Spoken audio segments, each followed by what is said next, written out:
Like in Sikhism, they make an idea that when the gurus were there, that was the golden age. Now it's just getting worse and worse and worse.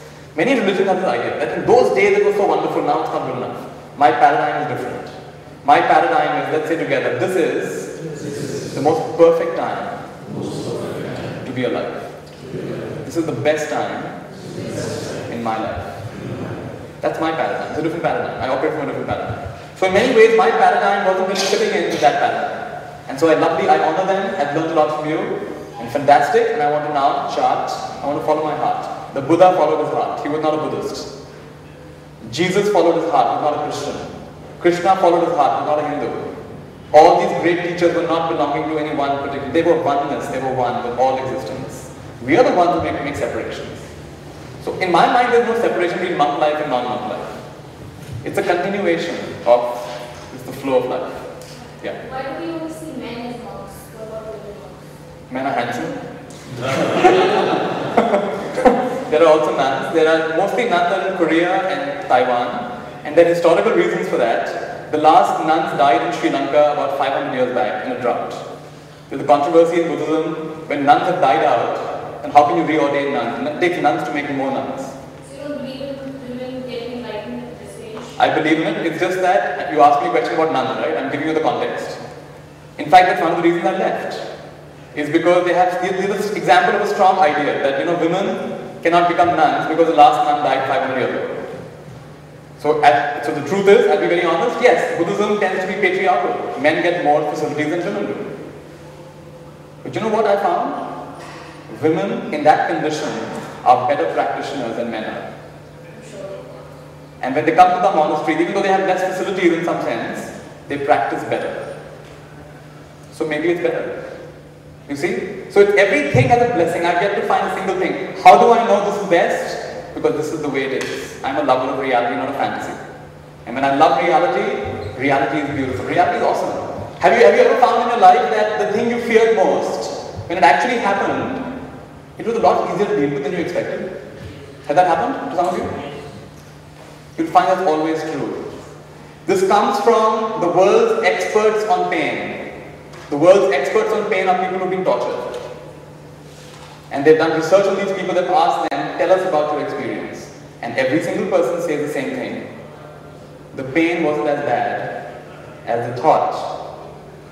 What are they going to do next? The pain wasn't as bad as the thought. What are they going to do next? That thought is what really burned them.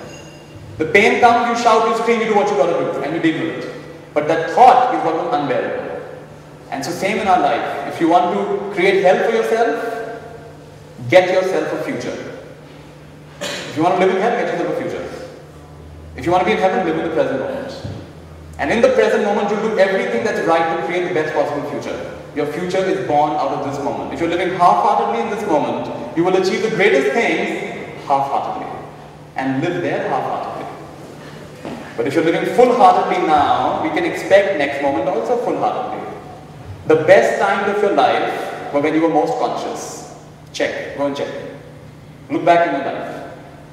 The best meal of your life may not have been in a 5-star hotel. May have been in the dhaba with some friends, laughing and joking, enjoying each paratha bite. When the rain is falling all around you. Not in a lush 5-star hotel sometimes. If you're really in the present moment. It's a different paradigm of life. So it's about being conscious and offering you a different way of looking at it. That's my job. If I come and tell you things you already know, what's new? My job is to support you and to challenge you. So what I'm saying is you're going to be happy to the extent you're conscious. Not to the extent you're lost in planning. You're going to be happy to the extent you're in the present moment and your intention is based on love. Wishing well for yourself, for your family, your community, your nation, and the world. And that is happiness. I want to invite my friend Anjali. She is the sister-in-law of someone who comes from Chandigarh. Kalpana Chawla, who is the astronaut from India. And I'd love her to share a very fascinating example of someone, entrepreneurs are people who make dreams come real. And Kalpana Chawla is a fantastic example of someone who had a dream, and she made it, her dream was to be an astronaut. And overcoming all the odds, that were very short and everything else, she overcame the odds and became an astronaut. So I'd love her to please come and share some stories from what she remembers of Kalpana and you can ask us the questions. Give us a hand. Yeah, Mike, Good evening, everyone.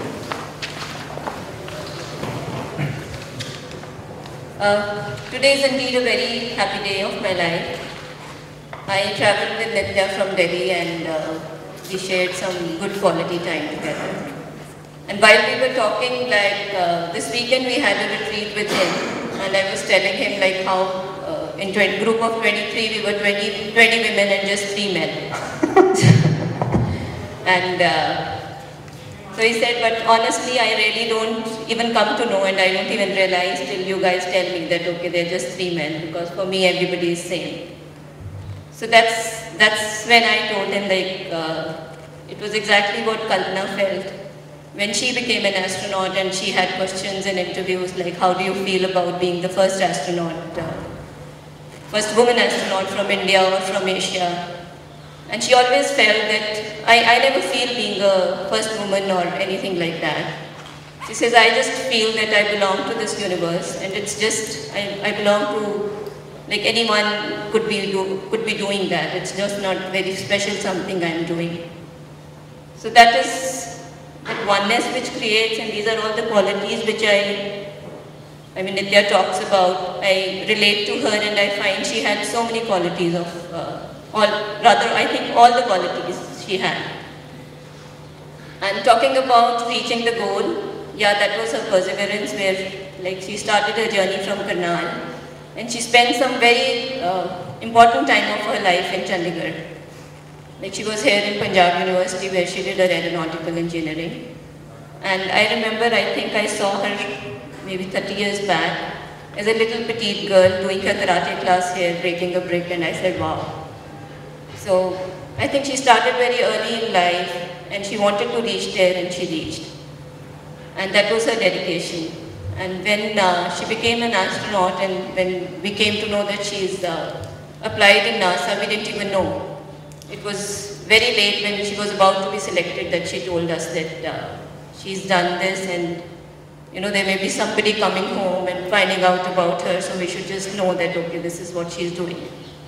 And I think till that time we didn't even know what astronauts really do. And there's some very personal things which I would like to share about her, like the kind of importance she gave to relationships.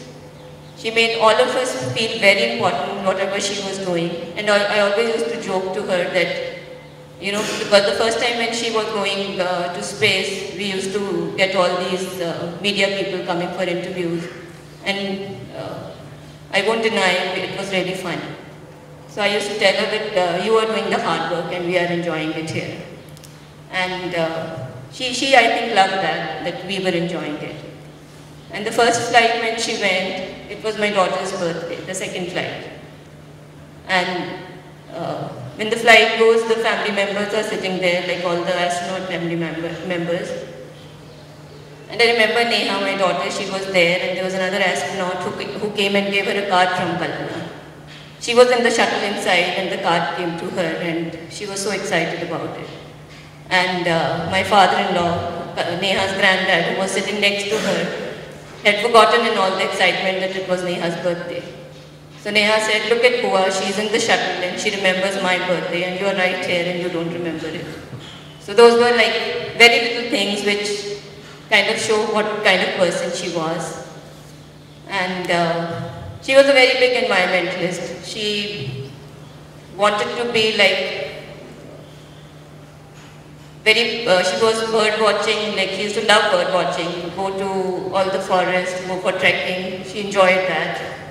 And during her flight, before we were going to the US, she sent me an email saying that I know that you must be really excited collecting all gifts for me, like what should we get her and all that. Because I would be very happy if you donate some money or do some work in an environmental society and give me that receipt. That would make me happy. And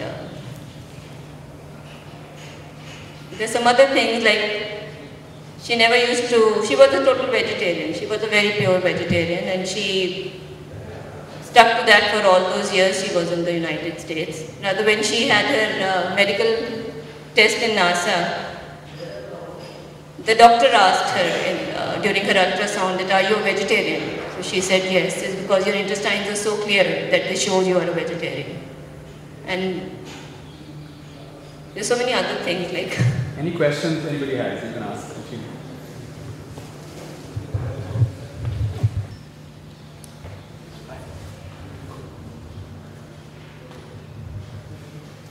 Anything you want to ask about her? Any challenge she overcame? You want to tell us a story of how she overcame a big challenge? What was her attitude in overcoming challenges? When she came to Punjab University, her dad never wanted her to come to college here. And then after that, her dad never wanted her to go to the US. So she made it a point because he said, no, I'm not going to fund you to go to the US. So she said, okay. She finished her college in Punjab University. She came back to the university as a teacher and she said, I'm going to teach here, make some money and then go. And so she stayed here, but then meanwhile I think her father realized that this is what she wants to do. So he came back and took her. But when she went to the States, I think it was only for a year that she took financial aid from her dad. After that she was working there and she did everything on her. Like she did some very exciting things. She and JP, her husband, they used to fly small airplanes, take pictures of houses, and then go to those people and say, this is how your house looks like, and okay, do you want to buy this picture? So these are all very exciting things. And even when NASA was planning to take a flight to Mars or something, and she says, it's okay, I'll go even if I don't come back. So that was her attitude and her dedication. What was the bigger fear? I remember once she told me I don't have the word fear in my dictionary. Amazing. Let's also Anne Soldiers. Give her a big hand. Wonderful. Thank you, Anne, for sharing that. I thought it's wonderful since she's with us to share an example of someone who's living this stuff. Who's living, despite going out of space, fear is not in the dictionary. Have some of you heard the full form of fear? I'm sure you've heard it. What does it stand for? F-E-A-R? Haven't heard of it? Make it up. Let's say together, false evidence appearing real. Make sense? You're focusing on a fantasy of what could happen, shouldn't happen. Fear is focusing on what's called worst possible outcome, WPO. Best possible outcome, BPO. When you focus on BPO, what happens? You feel the opposite of you feel love. That's the difference between, you spend your life, just try something and experiment together. Just rub your hands. Nice and warm, nice and warm, nice and warm. And just imagine you're holding a ball in your hand. Alright? And take your hand gently out and gently in. Gently out and gently. Close your eyes, keep doing this. Out and in. And notice what you feel between your hands, out and in.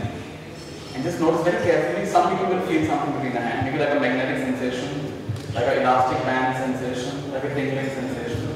If you feel nothing, don't worry. If you feel something, focus on it. I want you to make it twice as strong. Twice as strong. Focus on it, close your eyes and be helpful. Twice as strong. Make it 4 times as strong. Really strong. Now you can really feel it, very powerful now. Make it really strong. Now make it as strong as you can. Alright, this is super strong. This is the energy of love and appreciation in your hands. Look, keep your eyes closed. Touch some part of your body that needs healing. Could be your eyes, your face, your shoulders. Put your hands there. And just say with me, this is an ageless body. This is an ageless body. This is a timeless mind.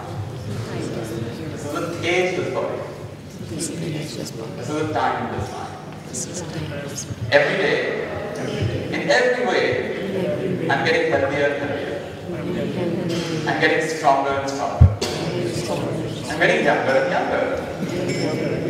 This is the happiest day of my life. And so, rub your hands, put them on your eyes, your face. Wonderful. Wonderful. Could any of you feel something between your hands? Many of you feel? Right?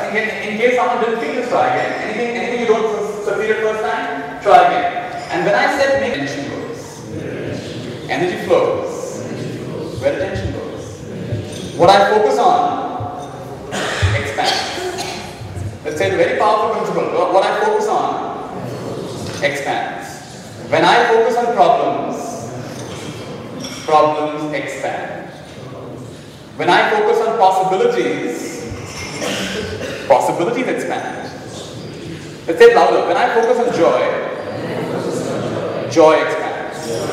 When I focus on the now, life expands. Perfection expands. When I dissolve into the now,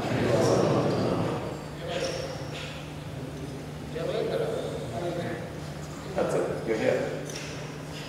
This is it. This is it. You've waited your whole life to be here. Everything you've ever done is to be here right now. Everything you've ever done is to meet yourself right now without judgments and stories. You know, your whole life you're actually just doing one thing. Your whole life you're just doing one thing. You're trying to prove to yourself, I'm good enough. I'm good enough. Everything you've ever done is to prove to yourself, I'm good enough. And so long as you believe, I'm not good enough yet, I need to do something, learn something, become something to get there, you will keep on running. And I'm here to tell you, you know what? You're perfect. You're perfect exactly the way you are, and you keep on getting better. Perfection is not a stagnant state. Perfection is a state of high creativity, high growth, high learning. The better you get, the more you learn, the faster you learn, the better you let go of things. So now it's time to summarize some of the important lessons from today. Alright? This is a session on the myth of stress. Let's say together, stress is not caused by the events of my life. Stress is caused by my response, by my thoughts, by my beliefs about the events of my life. In other words, if you want to change your life, change the way, change your thoughts about your life, change your beliefs about your life, change your stories about your life. How do you change it? We've learned many principles here. Number one, choose to be thankful. Choose to be thankful. There are many ways. You know, if you look back in your life and you find something in your life that wasn't right, I want you to revisit that point and find out why it was right. If it shouldn't have happened, it wouldn't have happened. There is some benefit you've got from that and you're in denial of it. Go back and check. I've worked with all kinds of people, and I get to find a single instance of something which is not a blessing. And I've worked with people who've been sexually molested, I've worked with people who've committed murders, I've worked with people who've lost everything in their life. And you go and check and you find, you know what, they have tears of gratitude saying, oh my goodness. Oh my goodness. For a stubborn person like me, this is the only way I could learn. For a person like me, you know, as a child, the mother who gives the child everything they want is not considered a loving mother. Too much of pampering mother. The mother who sort of complains and beats the child for everything is not called a loving mother. But a mother that does both, supports and sometimes denies and says no, the universe is a loving mother. All your wishes will not be granted.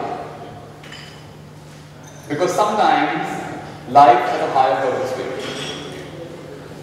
So you ask yourself, if this was my only way to God, to enlightenment, to self-knowledge, would I take it? If my current challenge was my only way to that, would I take it? What's the answer? Yes, then you gladly take it. Bring it on. As an entrepreneur, you say, bring it on. Bring on the challenges, you're only going to make me stronger. Remember your one quality. You all remember your one quality?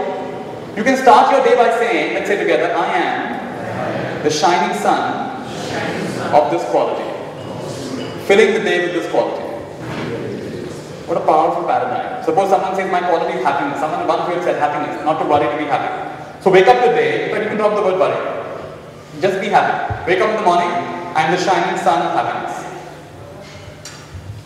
You know, the sun has given light to the earth for millions of years, has never said, earth, tune mujhe kya diya? Maine itne saalon se mujhe light di, tune mujhe kya diya? Never, just keeps on giving, giving, giving. Your true nature is giving. In your relationship, when you're giving with a full heart, when you're focusing on your own thoughts, words and actions, you're happy.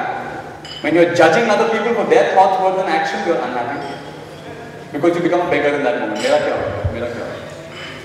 Right? We've come here to give love. not to get love. And you will also receive love. You know, when you give, you get more than. Give what you seek, and you'll get what you need. Give what you seek, you'll get more than enough of what you need. You want to be rich? Help other people be rich. The richest people have helped many people be rich. You want to be powerful? Help other people get empowered. The most powerful people empower others. You want to be knowledgeable? Help teach other people. You're going to get knowledgeable. You want to be happy? Spread happiness. Whatever your one quality is, help other people practice that quality. Whatever you want to learn, teach it. That's why I'm doing what I'm doing. I'm sharing with others what I want to practice. And whatever, you know what? I've taught myself today, not all of you. I don't know who I've taught, but I definitely have taught myself. But when I'm teaching, I'm practicing it in that moment. In the present moment, there is never any problem. Powerful lesson. In the present moment, there's never any problem. And the quality of your life is the quality of your presence and the quality of the stories you tell.